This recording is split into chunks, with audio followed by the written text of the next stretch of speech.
लोग chapter number 5 discuss कर रहे हैं और इसमें हम लोग इनिशियल कंडीशंस के बारे में डिस्कस करेंगे। तो आप लोगों को ऑलरेडी ये चीज़ मैं बता चुकी हूँ कि जब आप इंडक्टर को किसी भी नेटवर्क में कनेक्ट करते हो, अगर इनिशियली उसमें एनर्जी स्टोर नहीं है तो इट मीन्स कि उसमें स्विचिंग के फ़ौरन बाद भी करंट जो है वो ज़ीरो होगा। तो करंट ज़ीरो को आप ऑलवेज़ ओपन सर्किट से रिप्रेजेंट करोगे। इस तरह अगर आप कैपेसिटर कनेक्ट करते हो और उसमें इनिशियली जो वोल्टेज थी वो ज़ीरो है तो स्विचिंग के फ़ौरन बाद भी आपकी VC0 प्लस भी ज़ीरो रहेगी और उसको आप शॉर्ट सर्किट से रिप्रेजेंट करोगे। तो ये वाली जो कंडीशंस थी ये तब थी कि जब आपके वो स्विचिंग के फ़ौरन के बाद के इंडक्टर और कैपेसिटर्स की क्या स्टेट थी। अगर आप फाइनल कंडीशंस या स्टेडी स्टेट कंडीशंस देखो t इक्वल्स टू इनफाइनाइट पर, तो for resistance no impact of the resistance. और इंडक्टेंस के लिए क्या होगा, now inductance will become short circuit. यानी अगर आपने किसी भी नेटवर्क में इंडक्टर को कनेक्ट किया तो स्टेडी स्टेट कंडीशन में उसमें जितनी एनर्जी स्टोर होनी थी वो हो जाएगी, because after 5 time constant current will build up in inductor and when it would carry maximum current it can be said to be short circuited। तो steady state condition में आप इंडक्टर को अगर वो फुल एनर्जाइज है तो short circuit से represent करोगे। For capacitance, now capacitance will become open circuit because after 5 time constant voltage will build up in capacitance and it will be fully charged and thus would have maximum input voltage across it, thus it can said to be open circuited। तो capacitors के लिए जब वो maximum charge हो जाएगी तो उसमें maximum voltage होगी तो आप उसको स्टेडी स्टेट कंडीशन में ओपन सर्किट से रिप्रेजेंट करोगे। And below is the chart for equivalent circuits for different circuit elements at t is equals to 0 plus and t is equals to infinite just at the time of switching condition होगी। और steady state condition में आप in resistance, capacitance and inductance को किन equivalent circuit से represent करोगे। जो register है वो आपका t इज इक्वल्स टू 0 पर उसकी जो इक्विवेलेंट कंडीशन होगी आप उसको एज रजिस्टर से ही रिप्रेजेंट करोगे। और इंडक्टर में अगर initially current before switching IL0 negative जो था वो आपके पास ज़ीरो था तो जस्ट आफ्टर स्विचिंग जो है वो आपके पास करंट ज़ीरो ही रहेगा और करंट ज़ीरो को आप ऑलवेज़ ओपन सर्किट से रिप्रेजेंट करते हो। इस तरह अगर कैपेसिटर में इनिशियली कोई वोल्टेज नहीं थी at the time just before switching तो आफ्टर स्विचिंग जो है उसकी वोल्टेज, कैपेसिटर अपनी वोल्टेज की चेंज को अपोज करता है, आप वोल्टेज की ज़ीरो को शॉर्ट सर्किट से रिप्रेजेंट करोगे। इस तरह इंडक्टर के केस में अगर जस्ट बिफोर स्विचिंग इंडक्टर में I0 करंट स्टोर था तो आप उसे I0 प्लस पर just after switching current source से रिप्रेजेंट करोगे। और अगर आपके कैपेसिटर्स में जस्ट बिफोर स्विचिंग जिस टाइम पर आप स्विच की कंडीशन चेंज करते हो कोई भी वोल्टेज V0 जो थी उसमें स्टोर थी तो राइट आफ्टर स्विचिंग जो है आप t इक्वल्स टू 0 प्लस पर उसको वोल्टेज सोर्स से रिप्रेजेंट करोगे। इस तरह यहाँ जो equivalent circuit t equals to infinite पर रेजिस्टर को आप एज इट इज़ शो करोगे। अगर इंडक्टर जो है उसमें स्टेडी स्टेट कंडीशन में मैक्सिमम एनर्जी स्टोर होगी उसको शॉर्ट सर्किट से, कैपेसिटर में मैक्सिमम वोल्टेज स्टोर होगी तो आप उसको ओपन सर्किट से रिप्रेजेंट करोगे फाइनल स्टेडी स्टेट कंडीशन में। इस तरह अगर आपके स्टेडी स्टेट कंडीशन में इंडक्टर में सम I0 करंट है तो आप उसको इस शॉर्ट सर्किट के साथ पैरेलल में इस करंट सोर्स से रिप्रेजेंट करोगे। और अगर कैपेसिटर में सम वोल्टेज स्टेडी स्टेट कंडीशन उस चीज़ को वो रिप्रेजेंट कर रहा है, तो ये वोल्टेज सोर्स और उसके साथ ओपन सर्किट रिप्रेजेंट करोगे। अब इस एग्जांपल में आपके पास जो गिवन है वो कैपेसिटर्स और रेजिस्टर्स गिवन है। आपने t = 0 के ऊपर इस स्विच को क्लोज कर देना है। वैसे आप लोगों को ऑलरेडी ये पता है कि कैपेसिटर की जो वोल्टेज है वो इंस्टेंटेनियसली चेंज नहीं हो सकती। अब जस्ट बिफोर द स्विचिंग जो है हम एक स्पेशल केस को डिस्कस कर रहे हैं। जस्ट बिफोर जो स्विचिंग था आपके कैपेसिटर अनचार्ज थे, तो जो Vc1 0 नेगेटिव, Vc2 0 नेगेटिव, ये तमाम वोल्टेजेस जो हैं वो ज़ीरो के इक्वल हैं। तो स्विचिंग के बाद अगर ये ज़ीरो के इक्वल है तो हम लोगों ने जो पहले चार्ट शो किया है जिसमें अगर कैपेसिटर में इनिशियली वोल्टेज ज़ीरो है तो जस्ट आफ्टर स्विचिंग जो है वो ज़ीरो ही रहेगी। तो आप उसको शॉर्ट सर्किट से रिप्रेजेंट करते हो एंड t = 0 प्लस कंडीशन पर। तो t = 0 प्लस कंडीशन पर आप इसको शॉर्ट सर्किट से रिप्रेजेंट करोगे C1 को, इस तरह C2 को भी शॉर्ट सर्किट से रिप्रेजेंट करोगे, यहाँ C3 को भी शॉर्ट सर्किट से रिप्रेजेंट करोगे और C4 को भी। तो जैसे ही आप स्विच क्लोज करोगे, करंट ऑलवेज फ्लो होने के लिए शॉर्ट सर्किटेड पाथ होता है। करंट C1, C2, C3 इस तरह से वोल्टेज सोर्स से पास करेगा। अब इन कैपेसिटर से जो है आपके जब करंट फ्लो करेगा तो अब पाथ में कोई भी रेजिस्टर अटैच नहीं है, ठीक है। After switching they are replace by short circuit and an infinite very large current flows through the circuit. Because मैंने आप लोगों को ऑलरेडी बताया कि आप लोग से जब शॉर्ट सर्किट से शो करोगे तो कोई रेजिस्टर नहीं है आपका, इनफाइनाइट करंट फ्लो करेगा and charges the capacitor C1, C2, C3 in zero time, not C4 because it does not contain the charging current.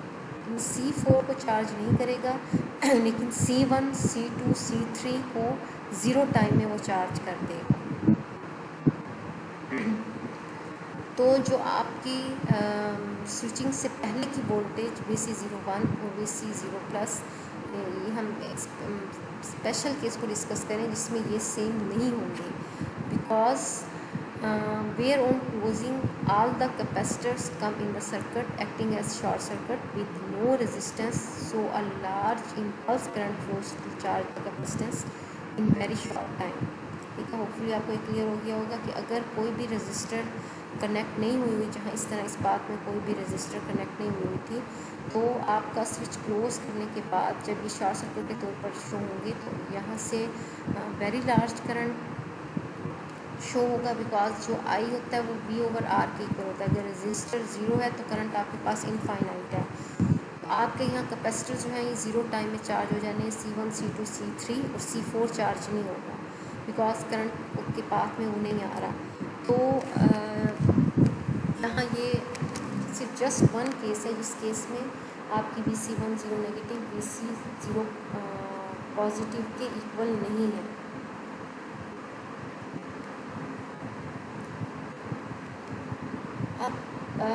If we replace C1 with any resistance R1 then current cannot become infinite।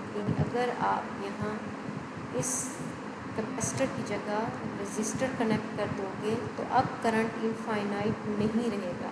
Current सिर्फ infinite तब होगा अगर यहाँ कोई resistors नहीं है। तो उस केस में जो करंट होगा, इनिशियल जो करंट होगा वो आपके पास VA/R1 की इक्वल होगा। जो VA है आपके पास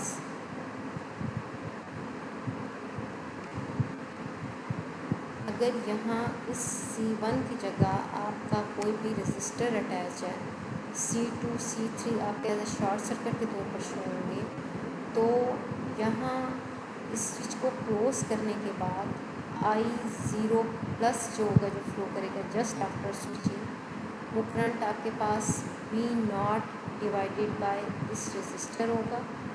अब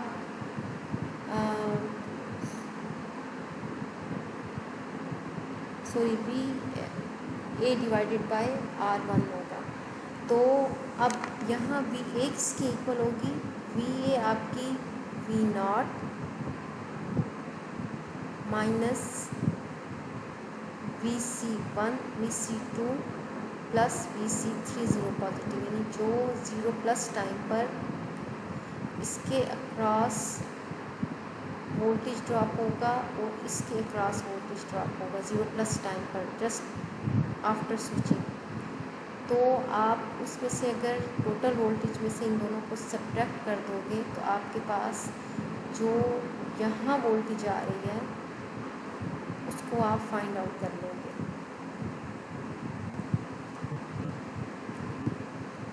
तो वही चीज़ लिखिए V0 minus Vc2 plus Vc3। So right after switching large voltage will appear across R1 and KVL is satisfied. If the capacitors were already charged, then again the same situation would be there. Geometrical interpretation of derivatives. First derivative को आप rate of change कहोगे।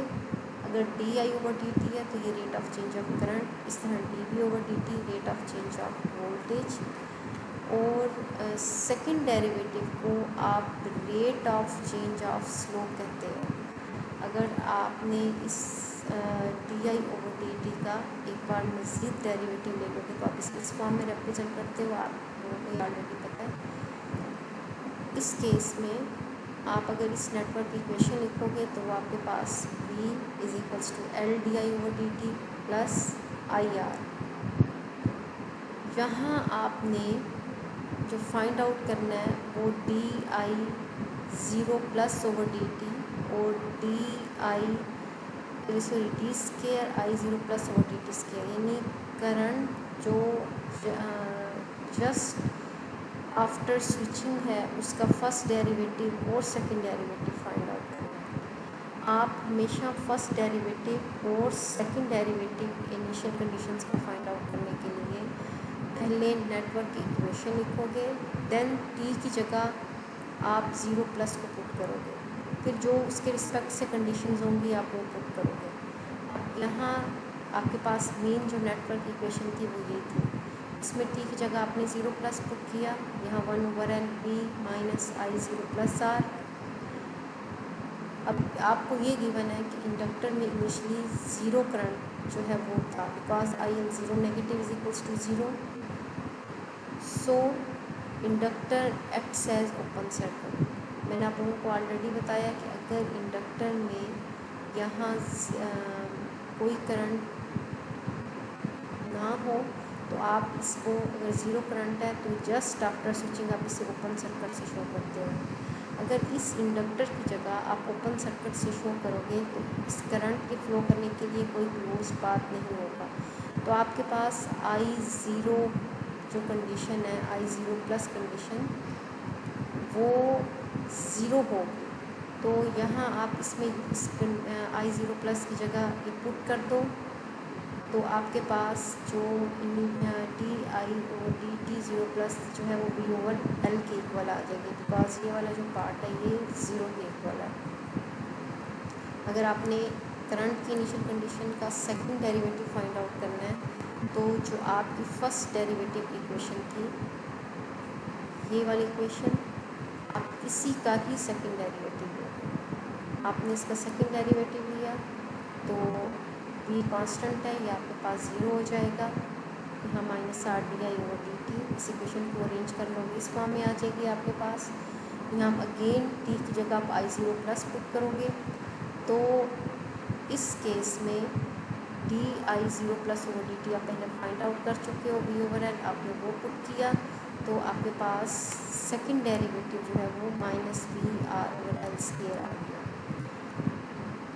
अब ये कुछ shapes हैं जो show हुई हैं, इन्हें आप लोगों को आइडिया हो जाए कि जब आपने ड्रा करना है ग्राफ तो किस फॉर्म में करोगे। तो आपने, अगर आपके पास सेकंड डेरिवेटिव जो है वो गिवन है उसको ड्रा करना है, अगर सम कोई कांस्टेंट है तो सेकंड डेरिवेटिव को आप ऑलवेज, जो सेकंड स्लोप है वो आपकी rate of change of slope होगी, उसे आप कर्वेचर से शो करोगे। यहाँ आपने इसको कर्वेचर से शो किया। अगर के सम पॉजिटिव नंबर है तो ये आपके पास राइजिंग एक्सपोनेंशियल है, अगर यहाँ आपके पास के सम कांस्टेंट के जो है वो नेगेटिव नंबर है, अगर वो नेगेटिव नंबर है तो ये आपके पास डिकेइंग एक्सपोनेंशियल है, यानी आपका with the passage of time जो है वो करंट डिक्रीज कर रहा है। अगर आपके पास रेट ऑफ चेंज स्लोप जो है वो सम कांस्टेंट हो तो स्लोप को आप लीनियर लाइन से रिप्रेजेंट करोगे। अगर इनिशियल करंट आपके पास सम कांस्टेंट है तो ये आपके पास स्ट्रेट लाइन आएगी।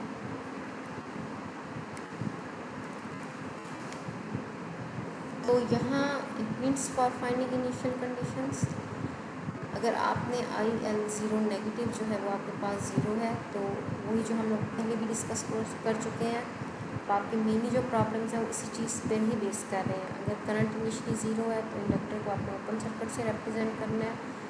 अगर करंट जो है वो सम करंट को शो कर रहा है at the instant of switching तो आपने जस्ट आफ्टर स्विचिंग उसको करंट सोर्स से रिप्रेजेंट करना है। अगर आपके पास इनिशियली कैपेसिटर की वोल्टेज ज़ीरो है तो आपने कैपेसिटर को शॉर्ट सर्किट से रिप्रेजेंट करना है।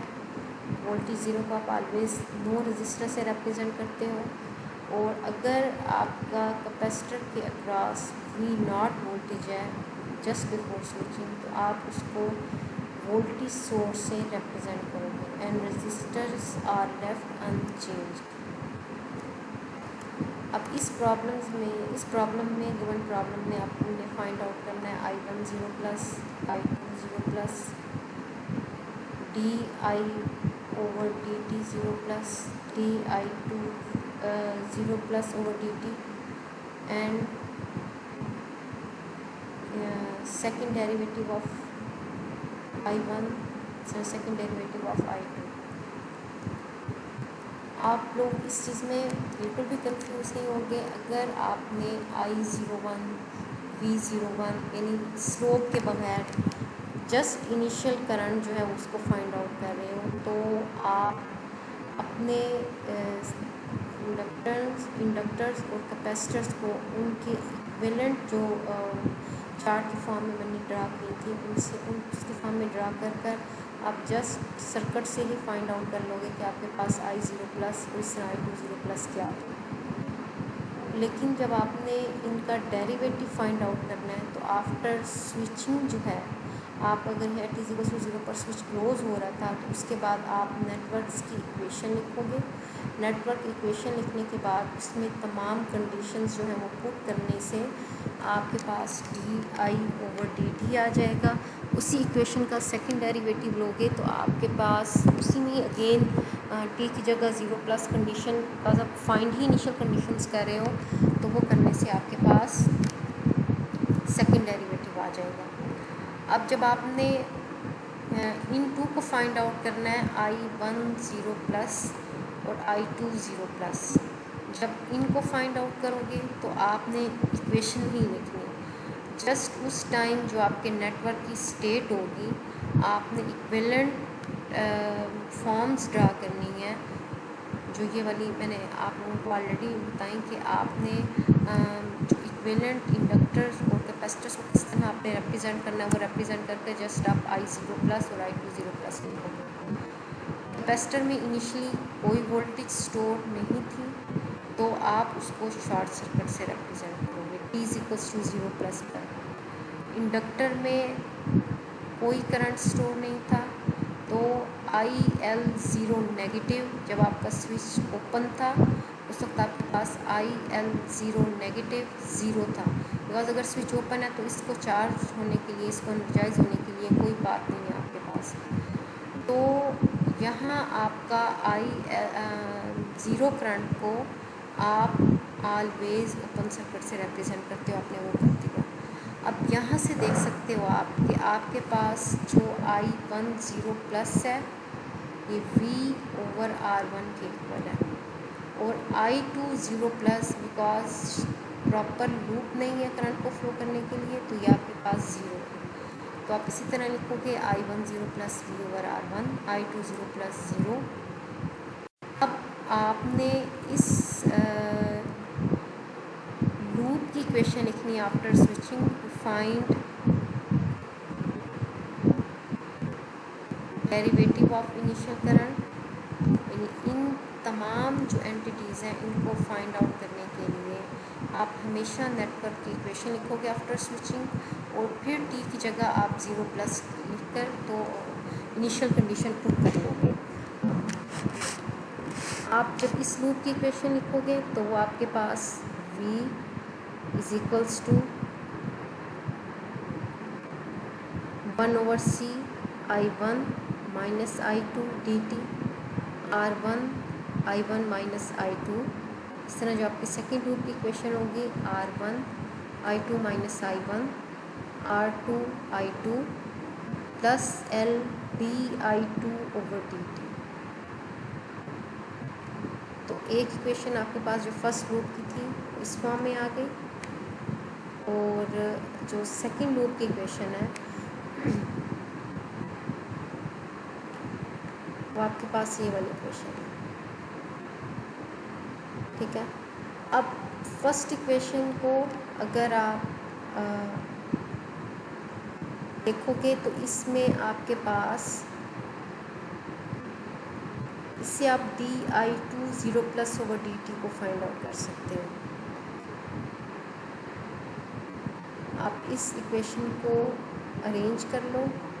इस इक्वेशन को अरेंज करने से dI2 ओवर dt की फॉर्म की इक्वेशन आपके पास आ जाएगी।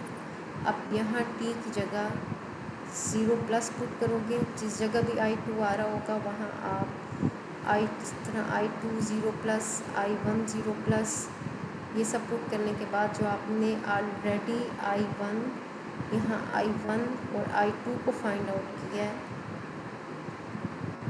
आप I1 और I2 को पुट करोगे तो आपके पास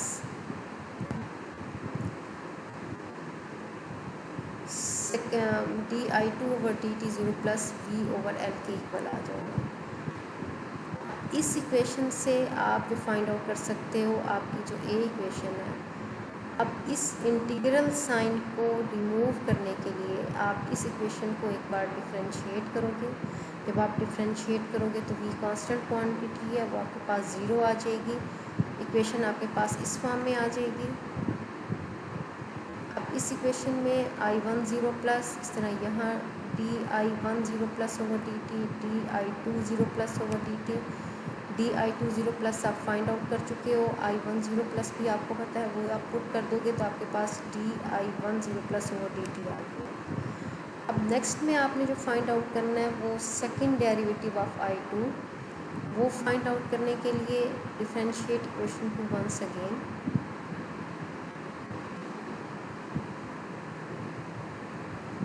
जो आपके पास ये वाली इक्वेशन आई थी इसको आप अगेन एक बार डिफरेंशिएट करोगे। जब यहाँ डिफरेंशिएट करोगे तो ये आपके पास dI2 ओवर dt आ जाएगा, ये आपके पास dI1 ओवर dt आ जाएगा।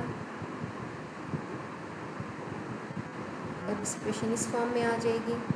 अब इसमें अगेन जब इनिशियल कंडीशंस t की जगह 0+ लिखोगे, यहाँ आपने t की जगह 0+ लिखा तो dI1 0+ ओवर dt, इस तरह dI2 0+ ओवर dt, ये आप फाइंड आउट कर चुके हो पहले। dI1 0+ ओवर dt की आपके पास इक्वेशन ये वाली गिवन है। इस तरह dI2 ओवर dt की आपके पास इक्वेशन जो है वो v ओवर L गिवन है। इनको आप यहाँ पुट कर दोगे तो पुट करने के बाद सिंप्लीफाई करोगे, आपके पास second derivative of I2 over dt square जो है वो इस फॉर्म में आ जाएगा।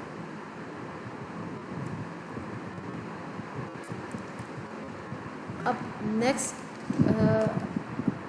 एग्जाम्पल को देखते हैं। ठीक है, तो नेक्स्ट एग्जाम्पल में आपने जो फाइंड आउट करना है वो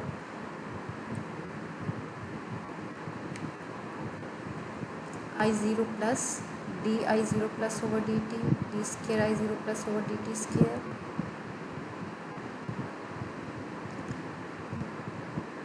जब आप time t is equals to 0 पर देखोगे तो आपका उससे पहले जो स्विच था वो ओपन था। जब आपका स्विच ओपन होगा तो इस केस में ना आप इंडक्टर में एनर्जी स्टोर होगी, ना ही आपका कैपेसिटर चार्ज होगा। तो IL0 नेगेटिव जो है वो भी आपके पास ज़ीरो होगा, VC0 नेगेटिव जो है वो भी आपके पास ज़ीरो होगा। इसको आप ओपन सर्किट से रिप्रेजेंट करोगे, यहाँ आप शॉर्ट सर्किट से रिप्रेजेंट करोगे। तो जब यहाँ स्विच क्लोज़ कर दोगे, इस स्विच को जब आप क्लोज़ करोगे, स्विच को क्लोज़ करने के बाद ये चीज़ आपकी ओपन सर्किट से रिप्रेजेंट हो रही है, तो करंट को फ्लो करने के लिए प्रॉपर लूप नहीं मिल रहा, तो आपका करंट जो है वो इस केस में ज़ीरो के इक्वल है।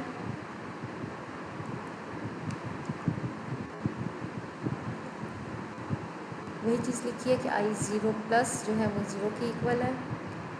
जस्ट आफ्टर स्विचिंग जो करंट है, आपने di/dt और d²I/dt² को फाइंड आउट करने के लिए लूप की इक्वेशन लिखनी है। वो आपके पास V = LdI/dt plus RI plus 1/CI/dt। तो यहाँ आप इस इक्वेशन में इनिशियल कंडीशंस को पुट कर दोगे, I0 प्लस V। तो ये वाली जो चीज़ है अब आपकी I1/CI/dt, ये कैपेसिटर के क्रॉस वोल्टेज है, बिकॉज आप KVL के थ्रू लिख रहे हो। तो इससे VC0 प्लस, अगर VC0 नेगेटिव ज़ीरो थी तो आपकी VC0 plus just after switching जो है ये भी ज़ीरो होगी। तो आपके पास इक्वेशन इस फॉर्म में आ गई। अब आपने फाइंड आउट क्या करना था, di0 प्लस, तो ये आपके पास V/L की इक्वल होगी। V/L को पुट कर दोगे तो आपके पास 10 एम्पेयर्स पर सेकेंड है। अब second derivative of initial current find out करने के लिए आपने इस वाली इक्वेशन को अगेन जो है वो डेरिवेट करना है। जब इस इक्वेशन को अगेन डेरिवेट कर रहे हो